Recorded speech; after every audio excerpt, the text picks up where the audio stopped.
In what way would you say water is a problem, a social problem, maybe even a crisis here in the United States right now, 2017? So I think there are several ways that water is a problem here. One, it's unaffordable to many, particularly poor people. It is being polluted by big business around the country. It is being poisoned with lead in places like Flint, which is well documented, and I probably don't have to go through again.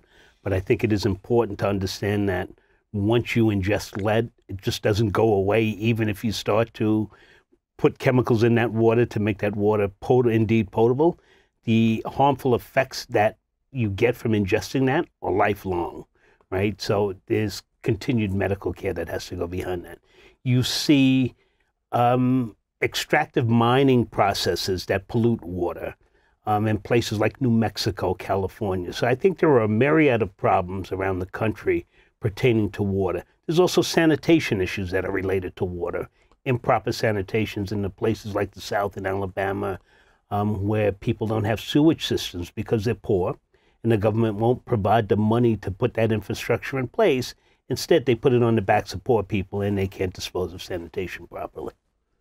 Has this always been true in the United States, or is this some kind of new problem? I think it's always existed, Rick, but I think Flint has raised awareness about the issues behind water around the country. As somebody who's been a long-time housing organizer and land and housing activist, when we got together with the U.S. Human Rights Network organization, asking them to help us mobilize and organize people around the country, you saw people stepping up out of places you never expected, right? You expect this not to be a third world type country, but the way some people are treated with respect to water, it reminds you of third world countries. I was going to pursue that for a moment. Water is something human beings know they need. I mean, literally, Absolutely. We are told we have to drink, what is it, a dozen glasses a day to keep hydrated because it's fundamental to our physical and mental health. So you would have thought long ago that water, being so basic and fundamental, would be provided.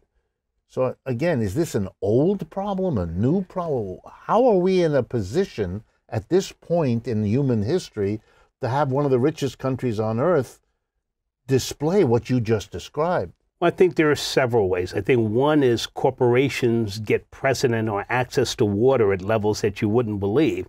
So very often, a big company like Nestle's are allowed to go into rivers and streams and pump out water to put in bottles to sell to us, when in fact the government is not leading to its obligation to provide clean, potable drinking water to people, right? They're getting it from the same places that many of our water sources come from, right? Except in a place like Flint, Michigan, they wouldn't dare go into Flint, Michigan to start putting water in bottles, but they go back to the Detroit River where the water in Flint once came from to fill bottles to sell back to us, right? So there's a lot of contradictions with the way it runs.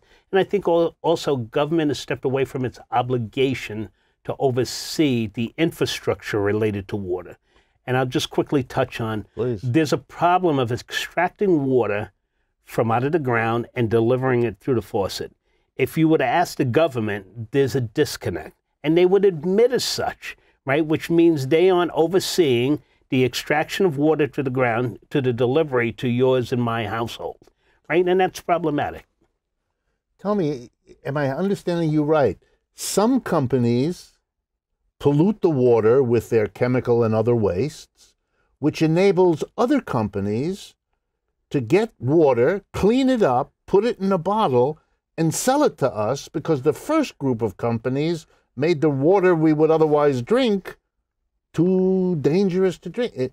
This is crazy. If it wasn't people's lives that are at risk here, it would almost be humorous the way that it happens. But we've started to realize as people on the ground that either we don't get access because we can't afford to pay, or if you do get access, you can buy it from the bottles, but the government is giving access to certain companies. It's just a whole bunch of contradictions put together, Rick, around the delivery of water in this country that really needs to be looked into. And I think folks on the ground are rising up now and organizing themselves and saying, for my very mere existence, I need water. And if the government can't live up to its obligation, then there's a problem, right? And the U.S. will tell you in a minute how much potable water it delivers around the world to all these third world countries. But you have people living in third world existences here in the U.S., the wealthiest country in the world.